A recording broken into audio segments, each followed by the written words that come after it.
Hallo und willkommen. Schön, dass du heute dabei bist. Mach es dir bequem. Heute geht es um die Volkshochschule. Vielleicht möchtest du besser Deutsch sprechen. Vielleicht möchtest du fotografieren, kochen oder zeichnen. Vielleicht suchst du auch einen Sportkurs. An einer Volkshochschule gibt es viele Möglichkeiten. Du musst heute nichts auswendig lernen. Du musst auch nicht jedes Wort sofort verstehen. Höre einfach zu. Ein Satz kommt nach dem anderen. Manchmal hörst du ein neues Wort. Dann folgt eine kleine Situation. Später kommt ein Dialog. So bleibt das Thema ruhig und praktisch. In unserer Geschichte begleiten wir Tariq. Tariq lebt seit 2 Jahren in Deutschland. Er arbeitet tagsüber in einem Hotel. Am Abend möchte er etwas Neues lernen. Er interessiert sich für Fotografie. Außerdem möchte er sein Deutsch verbessern. Tariq sucht einen passenden Kurs. Er liest das Programm.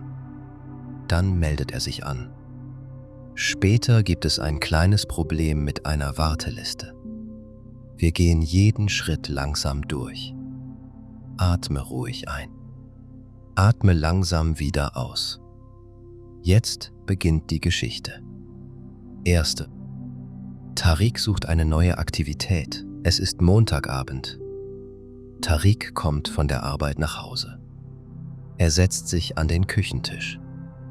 Dort liegt eine kleine Zeitung aus der Stadt. In der Zeitung sieht er eine Anzeige. Die Anzeige kommt von der Volkshochschule. Dort steht neue Kurse ab September. Tariq wird neugierig. Er arbeitet viel.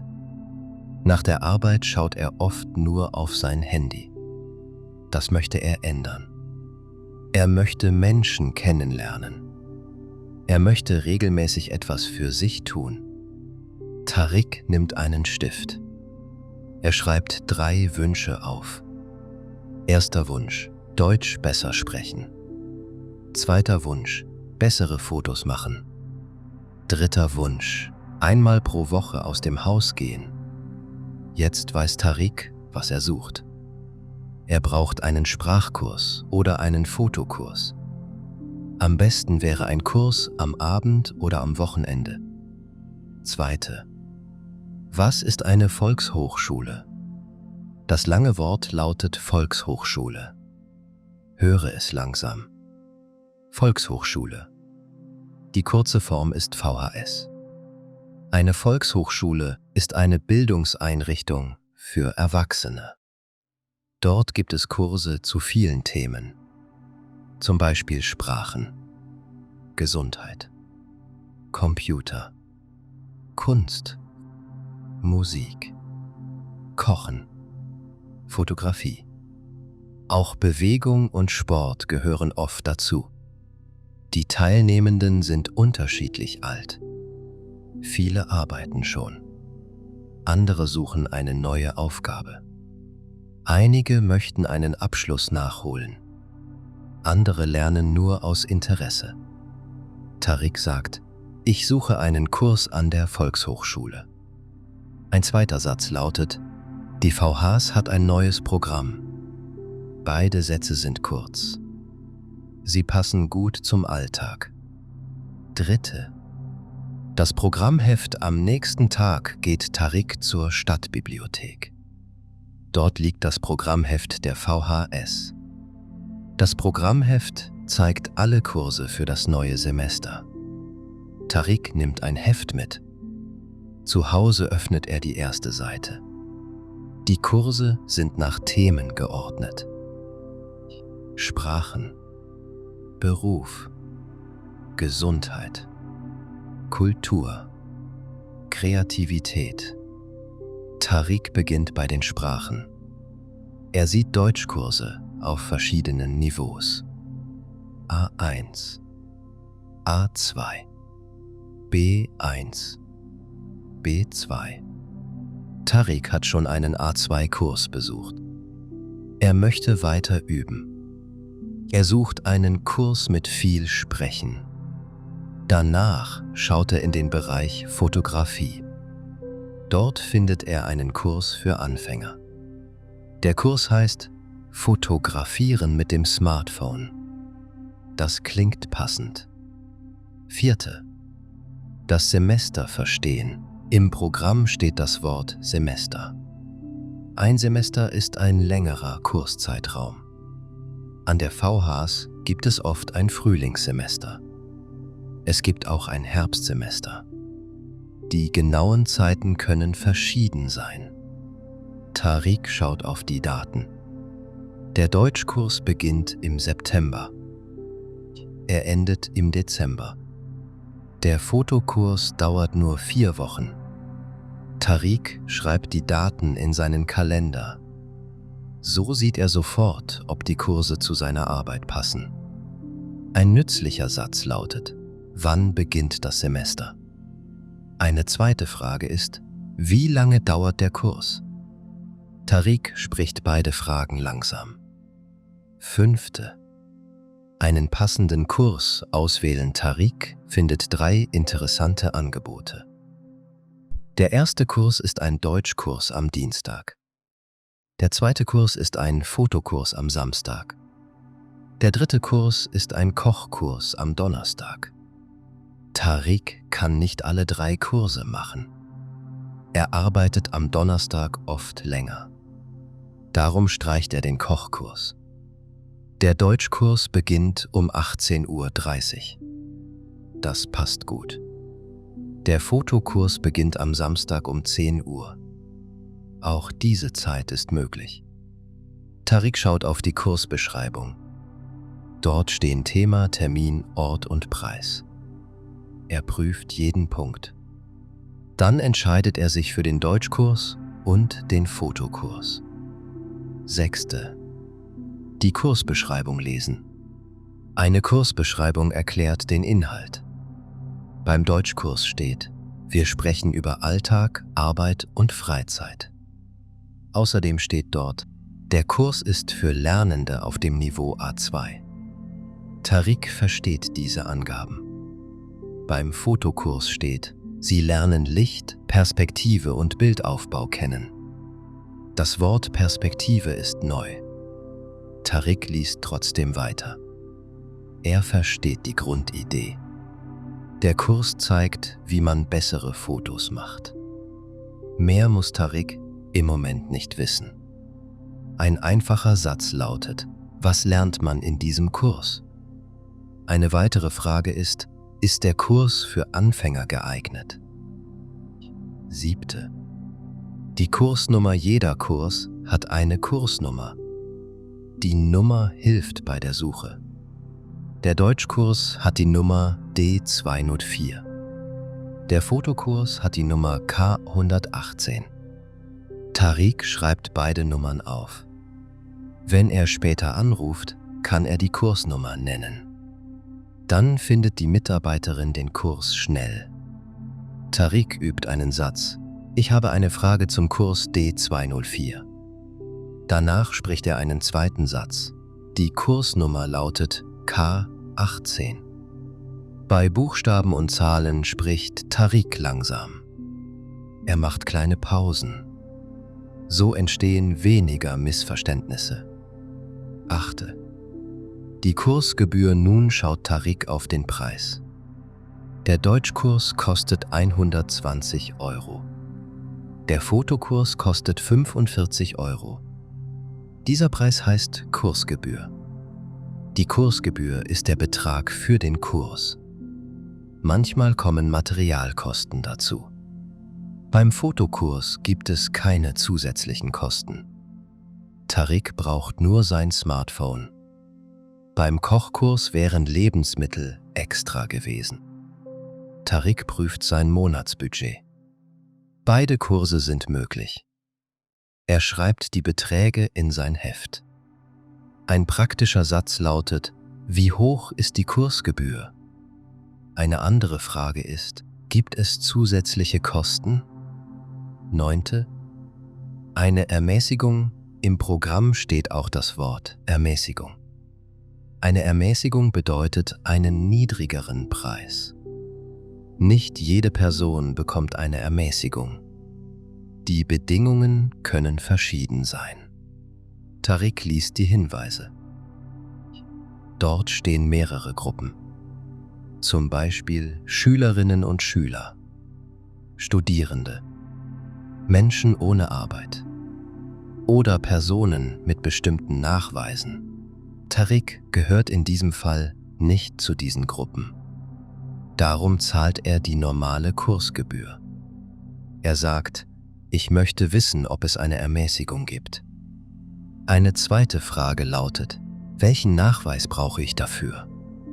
10. Die Anmeldung Online-Tariq öffnet die Webseite der VHS. Oben sieht er ein Suchfeld. Er gibt die Kursnummer D204 ein. Der Deutschkurs erscheint sofort. Neben dem Kurs steht ein blauer Knopf. Darauf steht Jetzt anmelden. Tariq klickt auf den Knopf. Ein Formular öffnet sich. Er trägt seinen Namen ein, dann seine Adresse, später seine E-Mail, Adresse und Telefonnummer. Tariq prüft jede Zeile. Sein Nachname ist richtig geschrieben. Die Hausnummer stimmt. Auch die E-Mail-Adresse ist korrekt. Dann akzeptiert er die Hinweise. Am Ende klickt er auf Anmeldung absenden. Eine Bestätigung erscheint auf dem Bildschirm. 11. Die Bestätigung per E-Mail. Wenige Minuten später kommt eine E-Mail. Der Betreff lautet Bestätigung Ihrer Anmeldung. Tariq öffnet die Nachricht. Dort stehen Kursnummer, Termin und Kursort. Auch die Kursgebühr steht in der E-Mail. Tariq vergleicht die Angaben mit seinem Kalender. Alles stimmt. Er speichert die E-Mail in einem Ordner. Der Ordner heißt VHS. Dann trägt er den ersten Kurstag in den Kalender ein. Ein nützlicher Satz lautet: Ich habe eine Anmeldebestätigung bekommen. Falls keine E-Mail kommt, kann Tariq fragen: Ist meine Anmeldung angekommen? 12. Anmeldung am Telefon. Für den Fotokurs möchte Tariq lieber anrufen. Er hat noch eine Frage zur Kamera. Eine Mitarbeiterin meldet sich. Volkshochschule, guten Tag. Tariq sagt, guten Tag. Ich interessiere mich für den Fotokurs K118. Die Mitarbeiterin fragt, was möchten Sie wissen? Tariq antwortet, brauche ich eine besondere Kamera? Die Mitarbeiterin erklärt, nein, ein Smartphone reicht. Tariq fragt weiter, gibt es noch freie Plätze? Die Mitarbeiterin schaut im System nach. Dann sagt sie, der Kurs ist leider voll. Tariq ist enttäuscht. Doch das Gespräch ist noch nicht zu Ende. 13.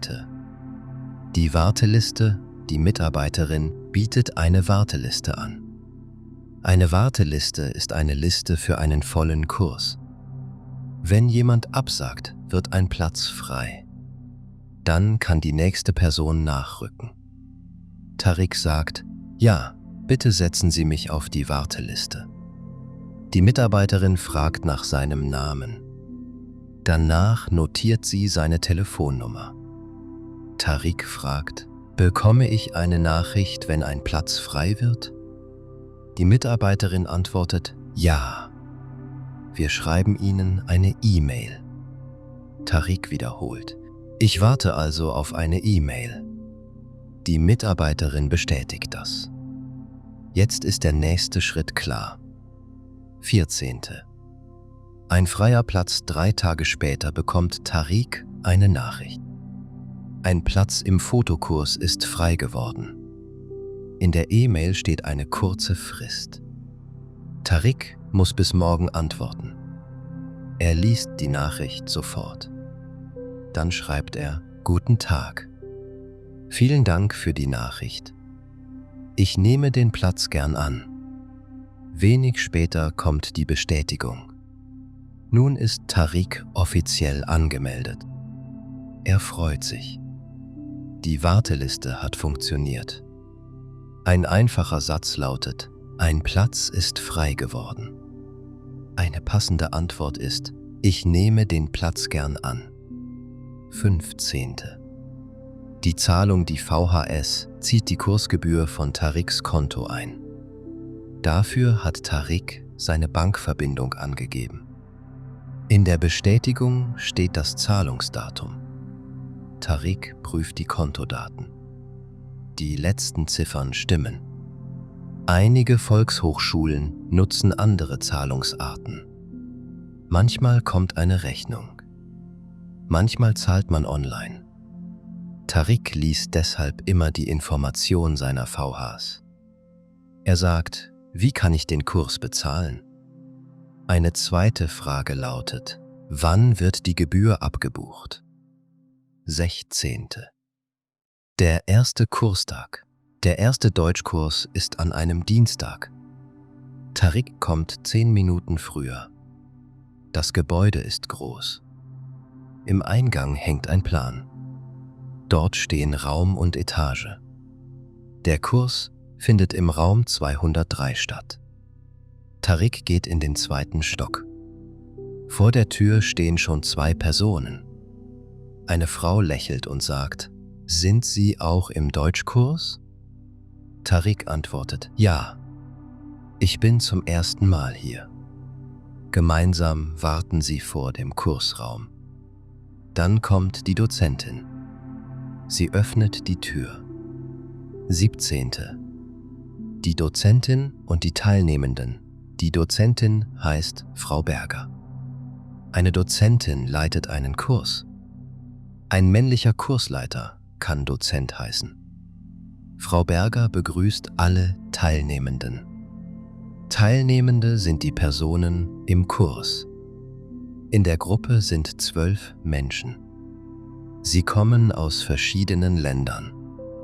Einige arbeiten in Büros. Andere arbeiten in Restaurants oder Geschäften. Alle möchten besser Deutsch sprechen. Frau Berger bittet um eine kurze Vorstellung. Tariq sagt: Ich heiße Tariq. Ich arbeite in einem Hotel. Ich möchte im Alltag sicherer sprechen. Der Satz ist einfach und klar. 18. Im Unterricht. Der Unterricht beginnt mit einer kleinen Übung. Jede Person bekommt eine Karte. Auf der Karte steht eine Frage. Tariqs Frage lautet: Was machen Sie gern in Ihrer Freizeit? Tariq antwortet: Ich fotografiere gern. Dann fragt er seinen Partner. Der Partner heißt Luis. Luis kocht gern. Beide sprechen langsam. Wenn ein Wort fehlt, helfen sie sich. Die Dozentin geht durch den Raum. Sie hört zu. Manchmal korrigiert sie einen Satz. Manchmal lässt sie die Gruppe einfach weitersprechen. Tariq merkt, Fehler sind im Kurs erlaubt. 19. Hausaufgaben und Kursmaterial. Am Ende des Unterrichts gibt Frau Berger eine kleine Hausaufgabe. Die Gruppe soll 5 Sätze über die eigene Woche schreiben. Tariq notiert die Aufgabe. Er bekommt auch ein Arbeitsblatt. Ein Arbeitsblatt enthält Übungen. Manchmal gibt es ein Kursbuch. Manchmal reicht Material von der Dozentin. Tariq fragt: Müssen wir ein Buch kaufen? Frau Berger antwortet: Nein. Das Material ist in der Kursgebühr enthalten. Tariq versteht den wichtigsten Punkt. Er braucht kein zusätzliches Buch. 20. Zu spät kommen. In der 3. Woche hat Tariq länger gearbeitet. Der Bus kommt ebenfalls zu spät. Tariq erreicht die VHS erst 20 Minuten nach Kursbeginn. Er öffnet die Tür leise. Dann sagt er: Entschuldigung für die Verspätung. Frau Berger nickt. Tariq setzt sich schnell hin. In der Pause erklärt er kurz: Mein Bus hatte Verspätung. Frau Berger sagt: Kein Problem. Informieren Sie uns bitte, wenn Sie oft später kommen. Tariq merkt sich einen Satz: Ich komme heute etwas später. Diesen Satz kann er vorher per Nachricht senden. 21. Eine Kursstunde fällt aus. Eines Morgens bekommt Tariq eine E-Mail. Die Dozentin ist krank. Der Kurs fällt an diesem Abend aus. Ausfallen bedeutet, der Termin findet nicht statt. In der Nachricht steht auch ein Ersatztermin.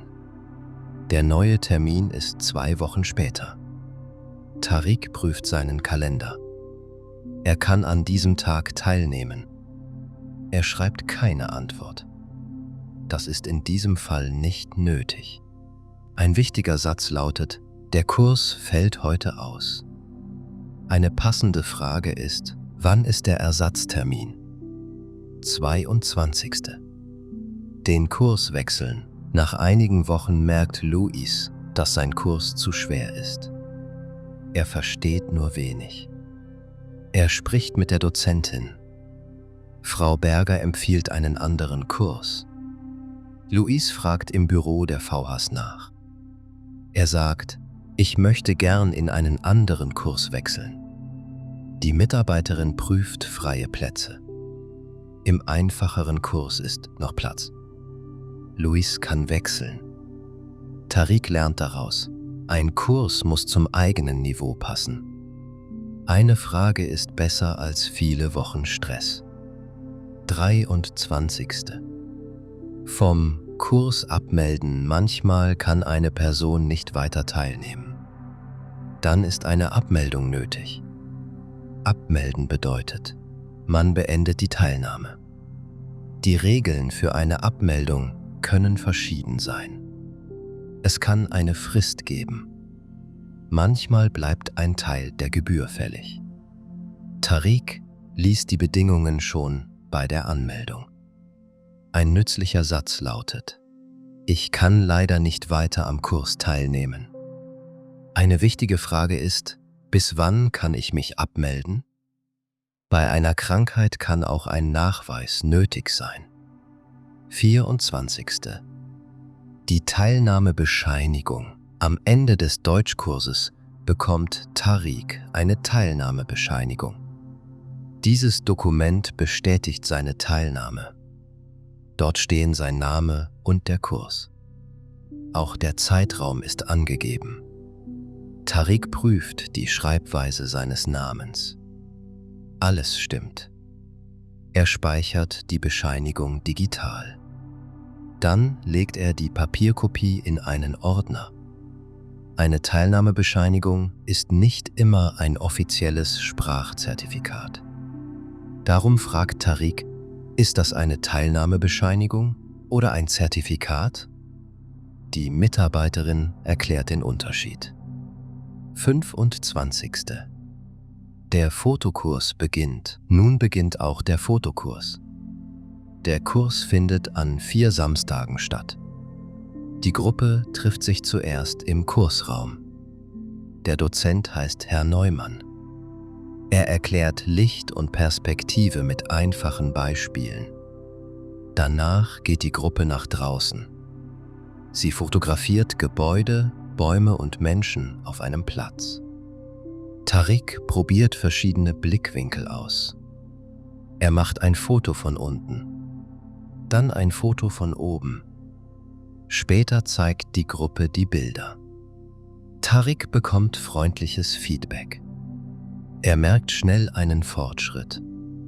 26. Neue Kontakte im Fotokurs lernt Tariq Nina kennen.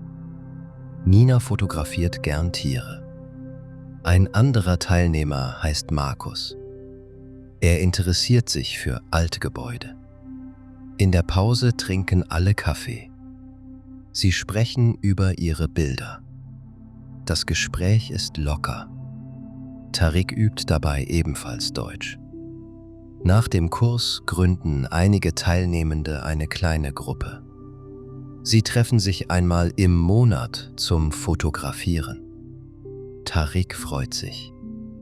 Der Kurs bringt ihm nicht nur neues Wissen. Er hat auch neue Kontakte gefunden. 27. Weitere Kursarten. Einige Monate später schaut Tariq wieder ins Programm. Nun kennt er die Webseite gut. Er entdeckt viele neue Angebote. Einen Computerkurs für Anfänger, einen Yogakurs am Morgen, einen Kochkurs für schnelle Gerichte, einen Zeichenkurs am Wochenende. Auch ein Kurs zum Thema Bewerbung ist dabei. Tariq muss sich nicht sofort entscheiden. Er speichert 3 Angebote als Favoriten. Dann spricht er mit Freunden darüber. Vielleicht besucht er im nächsten Semester einen neuen Kurs. 28. Wichtige Fragen für den Alltag. Jetzt hören wir kurze Fragen. Wann beginnt der Kurs? Wie lange dauert der Kurs? An welchem Tag findet er statt? Um wie viel Uhr beginnt der Unterricht? Wo ist der Kursraum? Ist der Kurs für Anfänger geeignet? Gibt es noch freie Plätze? Wie hoch ist die Kursgebühr? Gibt es eine Ermäßigung? Brauche ich Material? Wie kann ich mich anmelden? Ist meine Anmeldung angekommen? Kann ich auf die Warteliste? Wann bekomme ich eine Antwort? Fällt der Kurs heute aus? Wann ist der Ersatztermin? Kann ich den Kurs wechseln? Bis wann kann ich mich abmelden? Bekomme ich eine Teilnahmebescheinigung? 29. Kurze Antworten verstehen Frage. Gibt es noch freie Plätze? Antwort: Ja. Es sind noch 3 Plätze frei. Frage: Ist der Kurs für Anfänger? Antwort: Ja. Vorkenntnisse sind nicht nötig. Frage: Wo findet der Kurs statt? Antwort: Im Raum 203. Frage: Was kostet der Kurs? Antwort: Die Gebühr beträgt 45 €. Frage: Kann ich mich noch anmelden? Antwort: Ja. Die Anmeldung ist noch möglich. Frage: Der Kurs ist voll. Was kann ich tun? Antwort: Wir setzen Sie gern auf die Warteliste. Frage: Wann beginnt das nächste Semester? Antwort: Das neue Semester startet im Februar. 30. 10 Mini-Dialoge, Dialog 1. Tariq: Ich suche einen Deutschkurs am Abend. Mitarbeiterin: Welche Niveaustufe brauchen Sie? Dialog 2. Tariq: Ist dieser Kurs noch frei? Mitarbeiterin: Ja. Es gibt noch 2 Plätze. Dialog 3. Tariq: Was muss ich zur ersten Stunde mitbringen? Dozent: Bitte bringen Sie nur Ihr Smartphone mit. Dialog 4. Tariq: Ich habe keine Bestätigung bekommen. Mitarbeiterin: Ich prüfe Ihre Anmeldung. Dialog 5. Tariq: Kann ich eine Ermäßigung bekommen? Mitarbeiterin: Bitte zeigen Sie uns den Nachweis. Dialog 6. Tariq: Ich komme heute später. Dozentin: Danke für die Information. Dialog 7. Tariq: Fällt der Kurs heute aus? Mitarbeiterin: Ja. Sie haben eine E-Mail bekommen. Dialog 8. Tariq: Wann ist der Ersatztermin? Mitarbeiterin: Am nächsten Mittwoch. Dialog 9. Tariq: Ich möchte den Kurs wechseln. Mitarbeiterin: Wir schauen nach einem freien Platz. Dialog 10. Tariq: Bekomme ich eine Bescheinigung? Dozentin: Ja. Am letzten Kurstag. 31. Richtig oder falsch? Aussage 1. Die Volkshochschule bietet nur Sprachkurse an. Falsch. Es gibt viele verschiedene Themen. Aussage 2. Eine Kursnummer hilft bei der Suche. Richtig. Aussage 3. Eine Kursgebühr ist der Preis für den Kurs. Richtig. Aussage 4. Jede Person bekommt automatisch eine Ermäßigung. Falsch. Die Bedingungen sind unterschiedlich. Aussage 5. Eine Warteliste kann bei einem vollen Kurs helfen. Richtig. Aussage 6.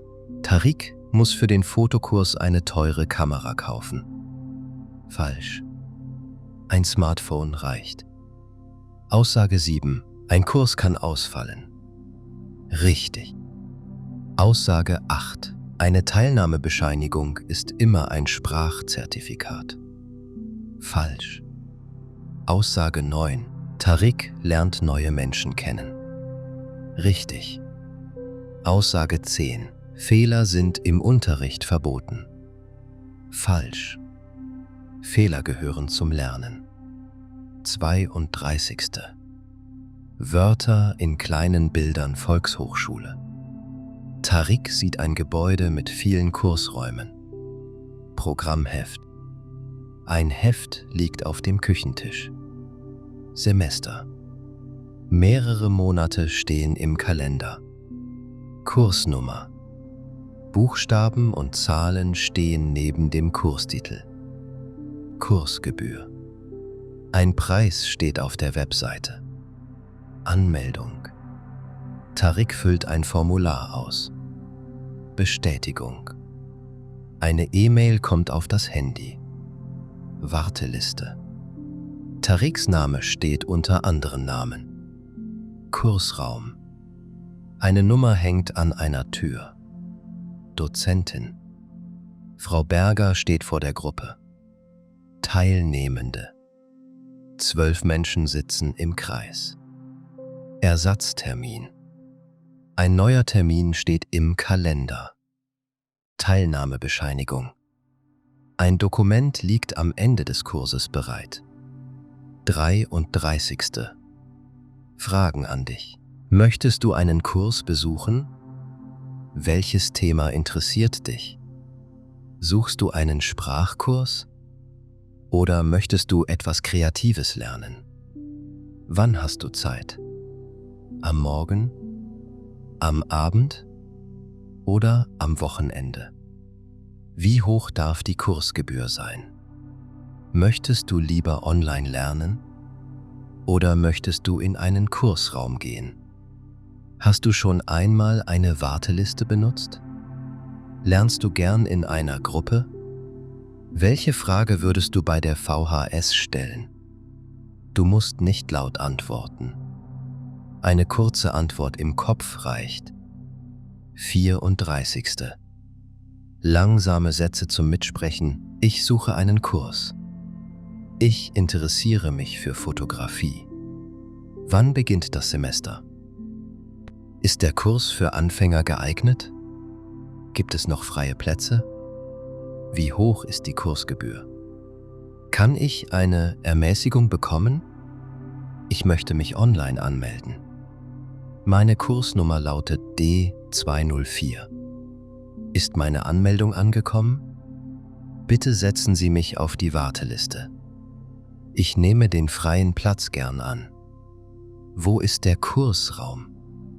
Ich komme heute etwas später. Der Kurs fällt heute aus. Wann ist der Ersatztermin? Ich möchte den Kurs wechseln. Ich kann leider nicht weiter teilnehmen.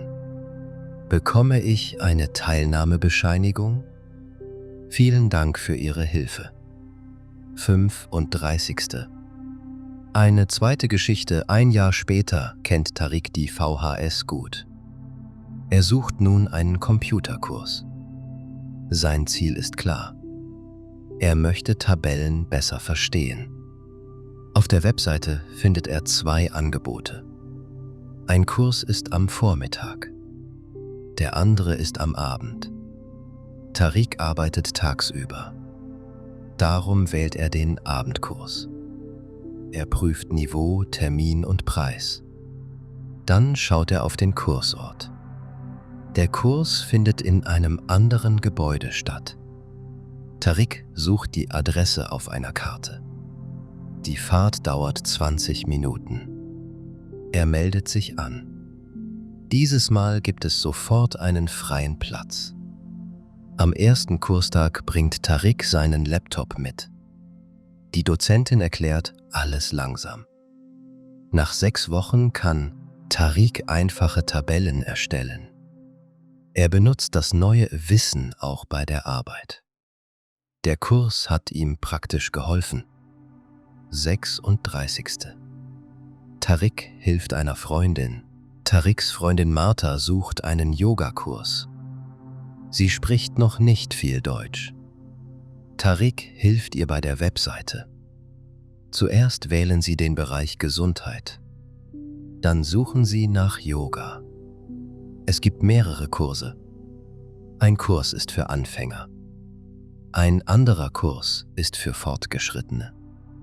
Martha wählt den Anfängerkurs. Sie liest die Uhrzeit. Der Termin passt. Bei der Kursgebühr ist sie unsicher. Tariq zeigt ihr den Preis. Dann sehen beide einen Hinweis zur Ermäßigung. Martha hat einen passenden Nachweis. Sie lädt das Dokument hoch. Danach sendet sie die Anmeldung. Die Bestätigung kommt sofort. Martha freut sich über ihren ersten Kurs. 37. Probleme und Lösungen. Problem 1. Die Webseite öffnet sich nicht. Lösung. Tariq versucht es später oder ruft an. Problem 2. Die Bestätigung fehlt. Lösung. Er prüft den Spam-Ordner und fragt bei der VHS nach. Problem 3. Der Kurs ist voll. Lösung. Er nutzt die Warteliste. Problem 4. Der Kursraum ist nicht zu finden. Lösung. Er fragt am Empfang. Problem 5. Der Kurs ist zu schwer. Lösung. Er spricht mit der Dozentin und sucht einen anderen Kurs. Problem 6. Tariq kann an einem Termin nicht kommen. Lösung. Er informiert die Kursleitung. Problem 7. Eine Stunde fällt aus. Lösung. Er prüft den Ersatztermin. Problem 8. Tariq muss den Kurs beenden. Lösung. Er liest die Regeln und meldet sich rechtzeitig ab. 38. 20 wichtige Wörter, kurz erklärt Volkshochschule. Ein Ort für Kurse und Weiterbildung. VHS. Die kurze Form von Volkshochschule. Kurs. Eine Gruppe lernt gemeinsam ein Thema. Programm. Eine Übersicht über Angebote. Semester. Ein längerer Zeitraum für Kurse. Kursnummer. Eine Nummer zur schnellen Suche. Kursbeschreibung. Ein Text über Inhalt und Ziel. Anmeldung.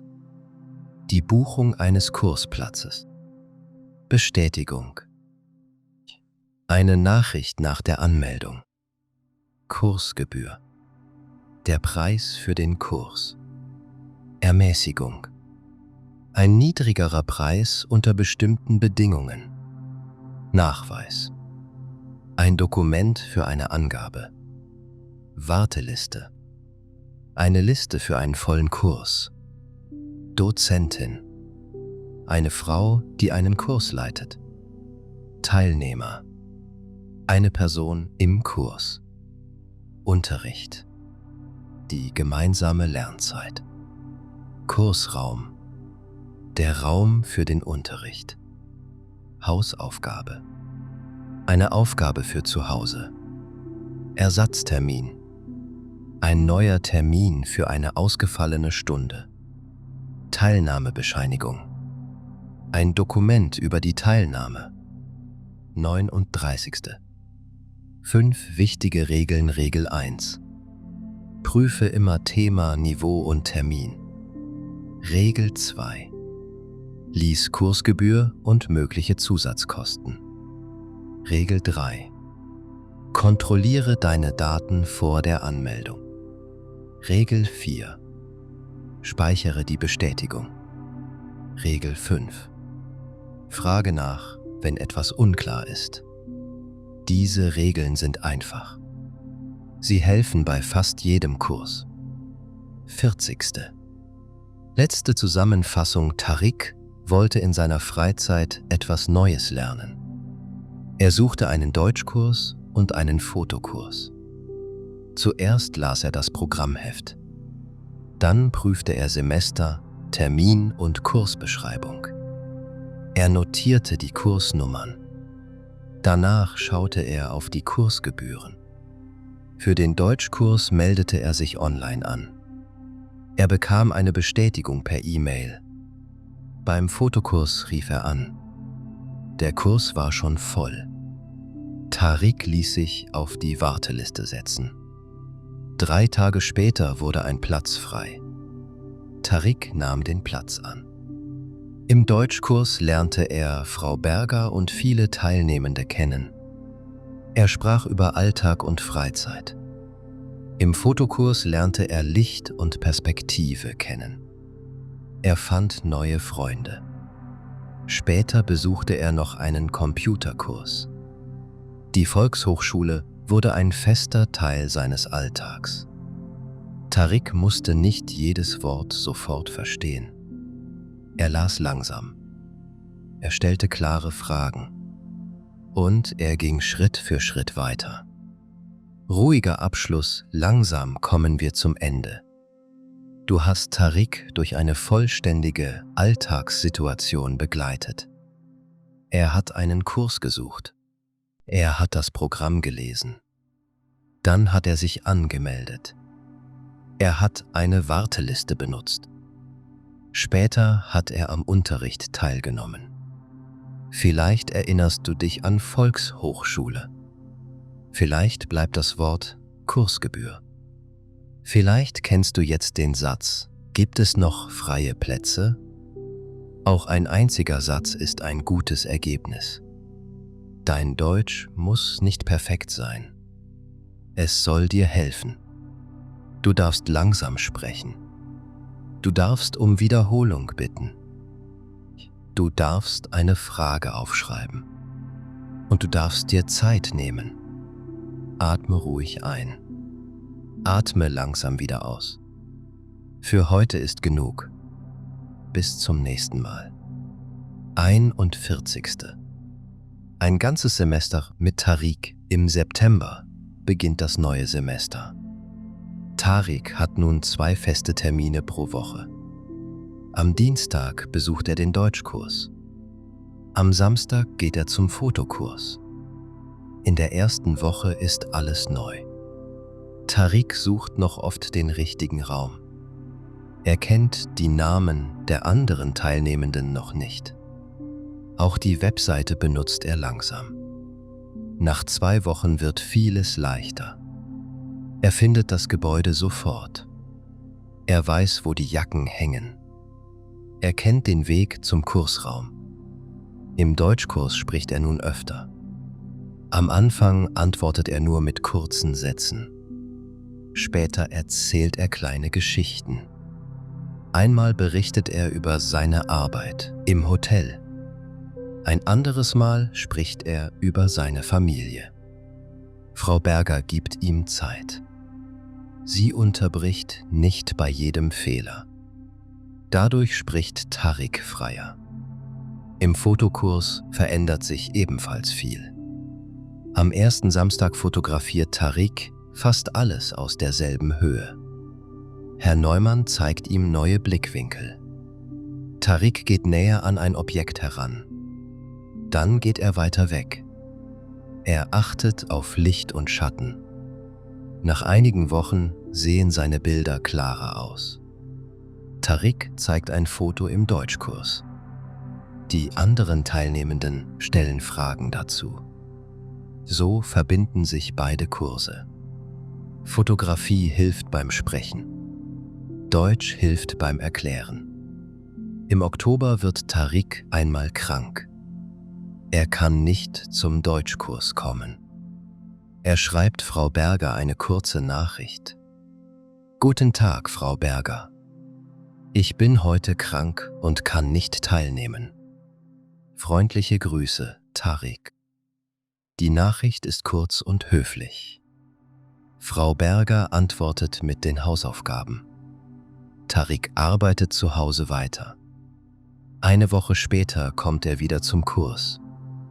Im November gibt es im Fotokurs einen Ausflug. Die Gruppe trifft sich am Bahnhof. Gemeinsam fährt sie in eine Nachbarstadt. Dort fotografieren alle einen alten Markt. Tariq nimmt eine kleine Wasserflasche mit. Er trägt bequeme Schuhe. Der Ausflug dauert 4 Stunden. Am Ende sind alle müde. Doch die Gruppe hat viele gute Bilder.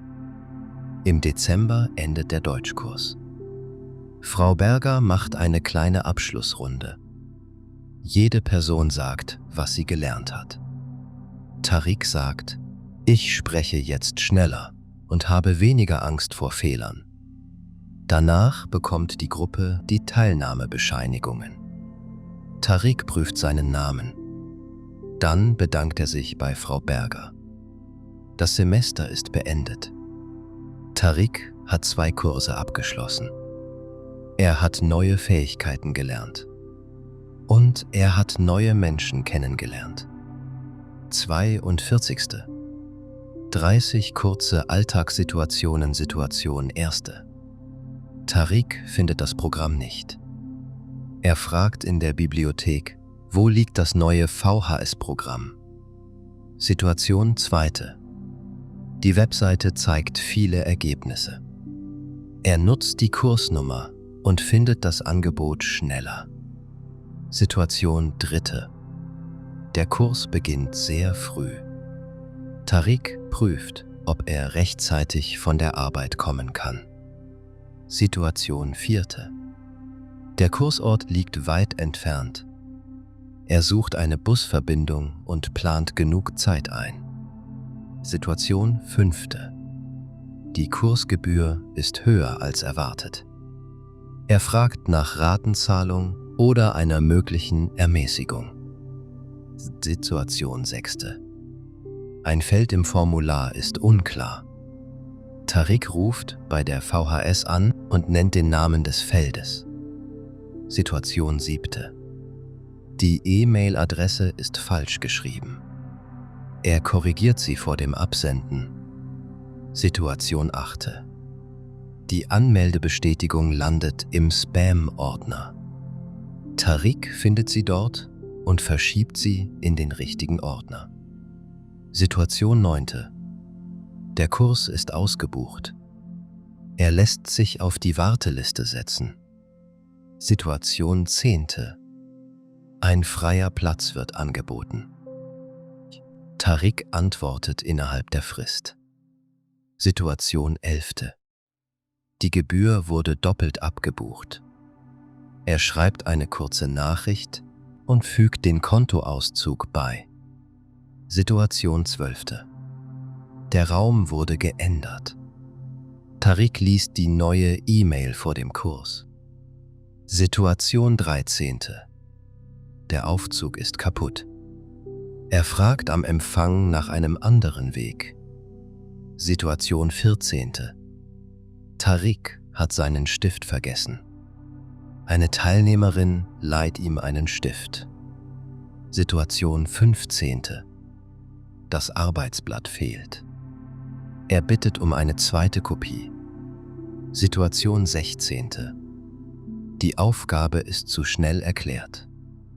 Tariq sagt, können Sie die Aufgabe bitte wiederholen? Situation 17. Ein Wort ist unbekannt. Er fragt nach einem einfachen Beispiel. Situation 18. Die Gruppe arbeitet zu zweit.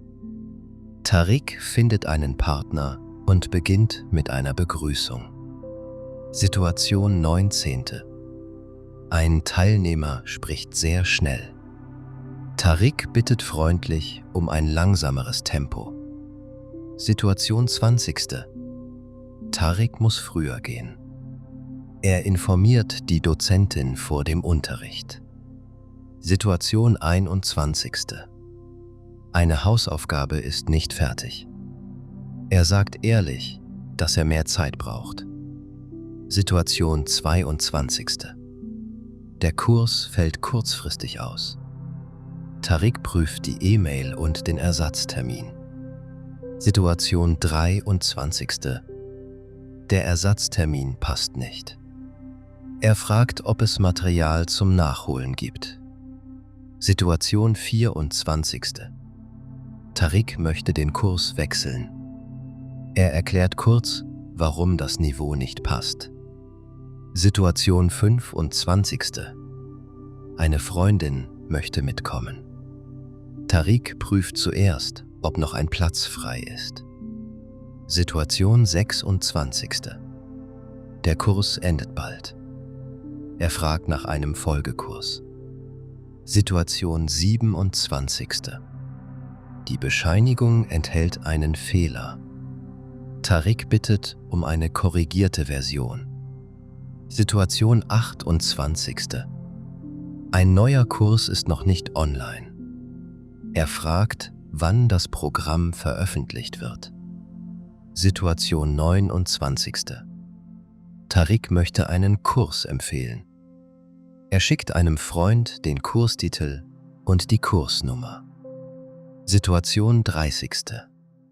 Das Semester ist vorbei. Tariq schreibt auf, was er als nächstes lernen möchte. 43. Wichtige Wörter mit ausführlichen Beispielen Anfänger. Ein Anfänger beginnt mit einem neuen Thema. Tariq ist im Fotokurs Anfänger. Er hat Interesse, aber noch wenig Erfahrung. Der Kurs erklärt die Grundlagen. Tariq kann fragen, ist dieser Kurs für Anfänger geeignet? Fortgeschrittene haben schon mehr Erfahrung. Ein Kurs für Fortgeschrittene ist oft schneller. Tariq wählt diesen Kurs noch nicht. Er möchte zuerst die Grundlagen lernen. Vorkenntnisse sind Kenntnisse vor dem Kurs. Bei manchen Angeboten sind sie nötig. Beim Smartphone-Fotokurs braucht Tariq keine Vorkenntnisse. Kursleitung. Die Kursleitung organisiert oder leitet den Kurs.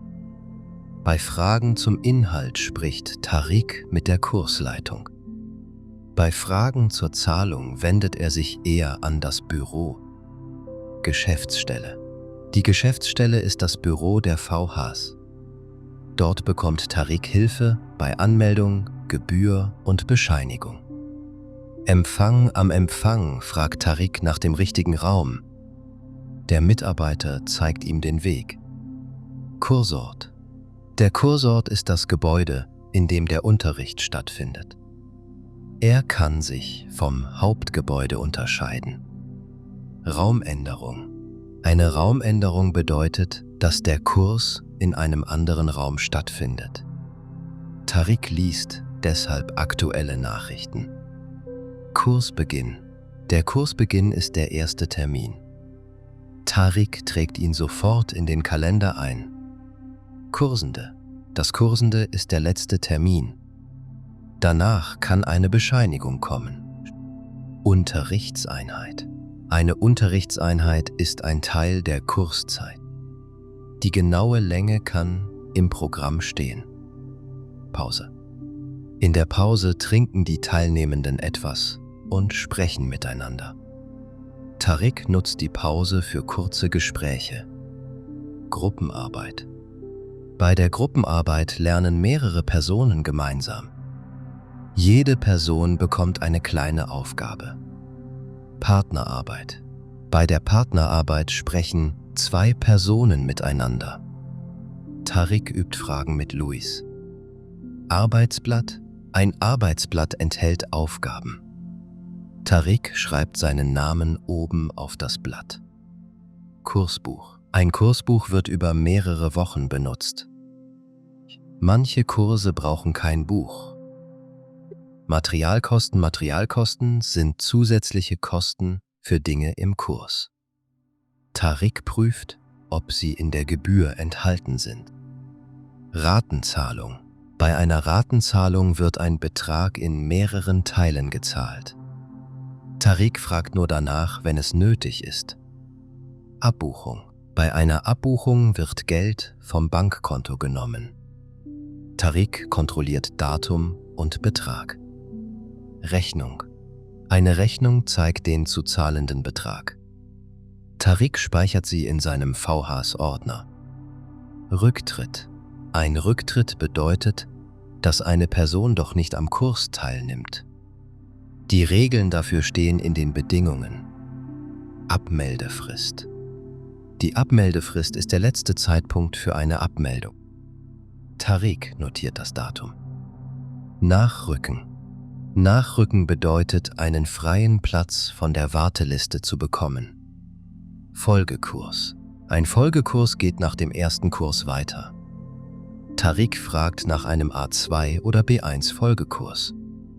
Zertifikat. Ein Zertifikat kann ein Ergebnis oder eine Prüfung bestätigen. Nicht jede Teilnahmebescheinigung ist ein Zertifikat. Beratung. Bei einer Beratung hilft eine Mitarbeiterin bei der Kurswahl. Tariq erklärt sein Ziel und seine freie Zeit. Einstufungstest. Ein Einstufungstest hilft bei der Wahl des Sprachniveaus. Tariq beantwortet Fragen und bekommt eine Empfehlung. Online-Kurs. Ein Online-Kurs findet über das Internet statt. Tariq braucht dafür eine stabile Verbindung. Präsenzkurs. Ein Präsenzkurs findet in einem echten Kursraum statt. Tariq trifft die Gruppe persönlich. Hybridkurs. Ein Hybridkurs verbindet Unterricht im Raum und online. Tariq prüft genau, an welchen Tagen er wohin gehen muss. 44. Ein Beratungsgespräch zur Kurswahl. Tariq möchte im neuen Semester nur einen Kurs besuchen. Er ist noch unsicher. Darum vereinbart er eine Beratung bei der VHS. Im Büro begrüßt ihn Frau Sommer. Frau Sommer fragt, was möchten Sie gern lernen? Tariq antwortet, ich möchte besser am Computer arbeiten. Frau Sommer fragt weiter, was können Sie schon? Tariq erklärt, ich kann E-Mails schreiben. Tabellen sind für mich noch schwer. Frau Sommer zeigt ihm 2 Kurse. Der erste Kurs heißt Computer Grundlagen. Der zweite Kurs heißt Tabellen einfach nutzen. Tariq liest die Beschreibungen. Der erste Kurs enthält viele Themen, die er schon kennt. Der zweite Kurs passt genauer zu seinem Ziel. Frau Sommer fragt, wann haben Sie Zeit? Tariq antwortet, Montag und Mittwoch am Abend. Der Tabellenkurs findet am Mittwoch statt. Tariq schaut auf die Kursgebühr. Der Preis ist möglich.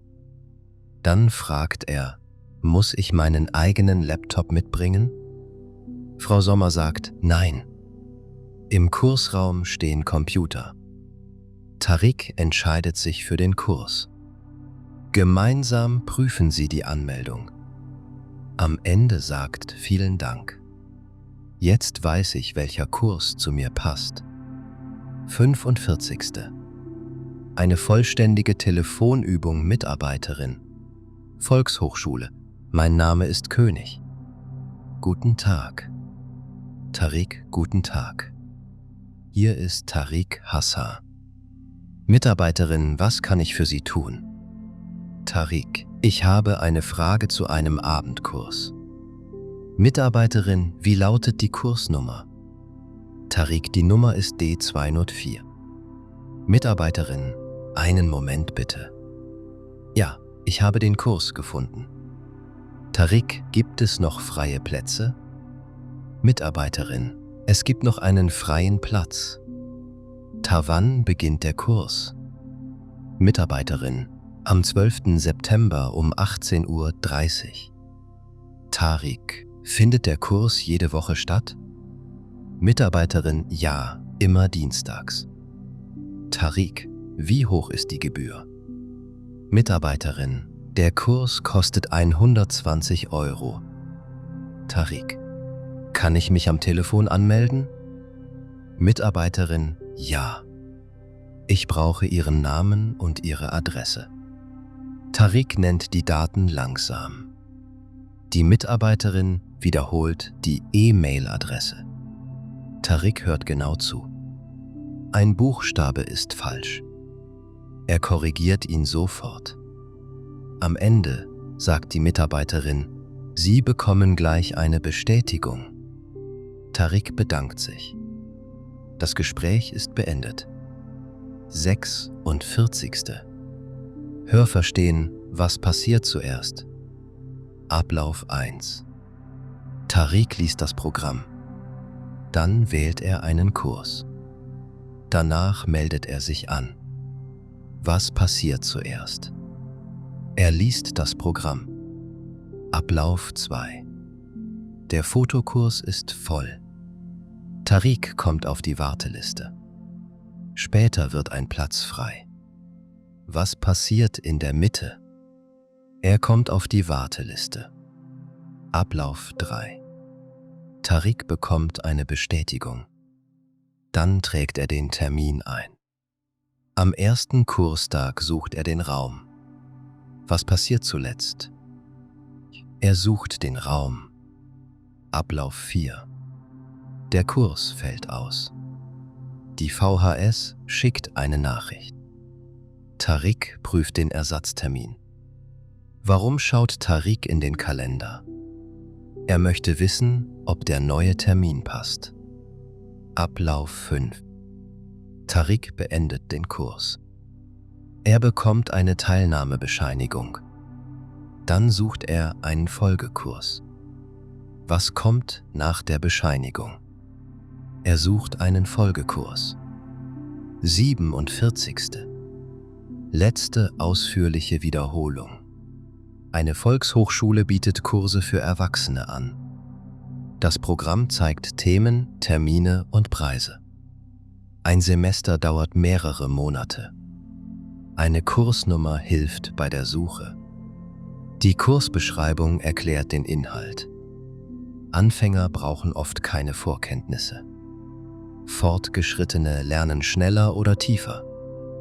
Die Kursgebühr ist der Preis für den Kurs.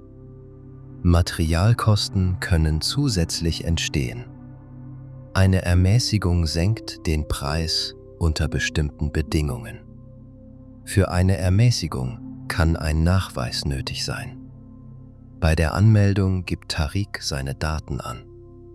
Danach bekommt er eine Bestätigung. Ein voller Kurs kann eine Warteliste haben. Wenn jemand absagt, kann Tarik nachrücken. Der Kursraum steht in der Bestätigung oder auf einem Plan. Die Dozentin leitet den Unterricht. Teilnehmende lernen gemeinsam. Arbeitsblätter und Kursbücher helfen beim Üben. Ein Kurs kann manchmal ausfallen. Dann gibt es vielleicht einen Ersatztermin. Wer das Niveau wechseln möchte, fragt im Büro nach. Bei einer Abmeldung gelten bestimmte Regeln. Am Kursende kann eine Teilnahmebescheinigung kommen. Ein Folgekurs hilft beim Weiterlernen.